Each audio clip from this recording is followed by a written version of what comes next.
Hi, my name is Surya, the owner of Bara food, the food that you just ate before the session began. First of all, I would like to apologize that I'm unable to attend the session today due to a last minute urgent matter that I have to attend to. But nevertheless, I believe that this session will be fruitful and engaging for most of you. So to start off, we started in back in 2019, just before COVID hit.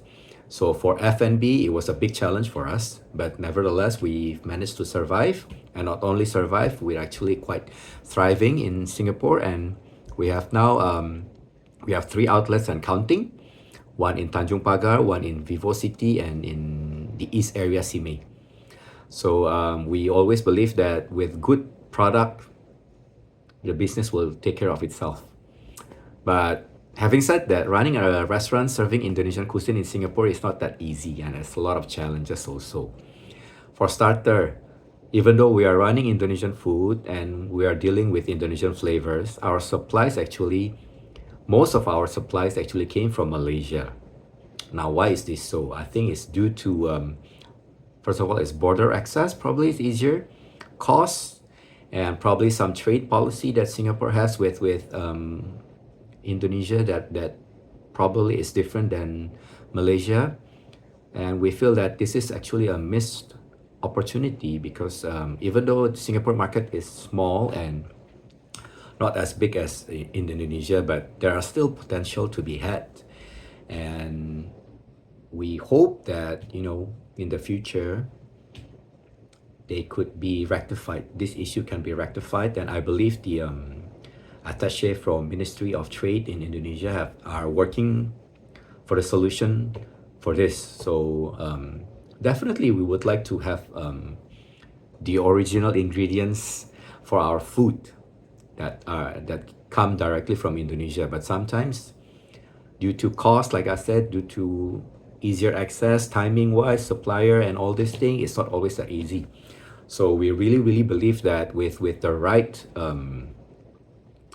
trade policies and bilateral relationship between Indonesia and Singapore, all this issue can be rectified in the future, and we look forward to having an easier supplier access for our food.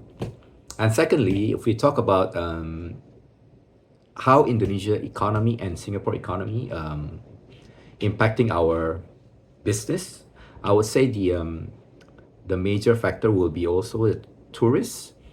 We've seen like over the years, the tourists that Indonesian tourists specifically, the numbers are actually dwindling.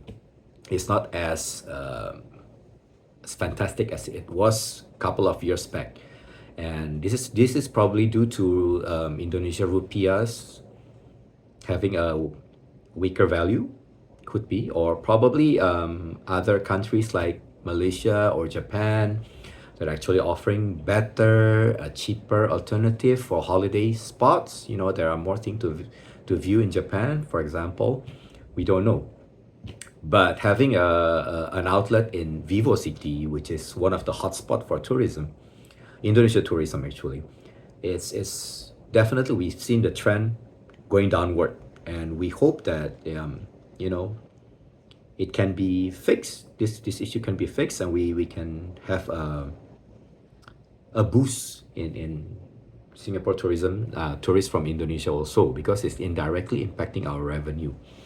And then, so we feel that these are some of the issues that are impacting our business as we are dealing with Indonesian food, and I am also an Indonesian citizen that working and trying to make a living in Singapore. So, but despite the up and down, we are still here.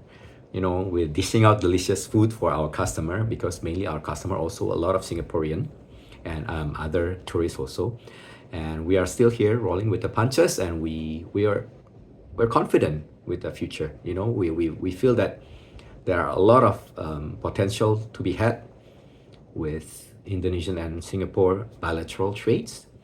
And we feel that with stronger connection with Indonesian supplies, and if we can see more tourists from Indonesia swing by, we feel that our business should should have a bright future in the in the end.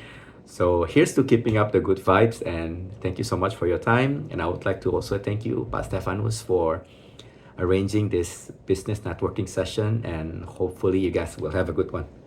Bye, everybody.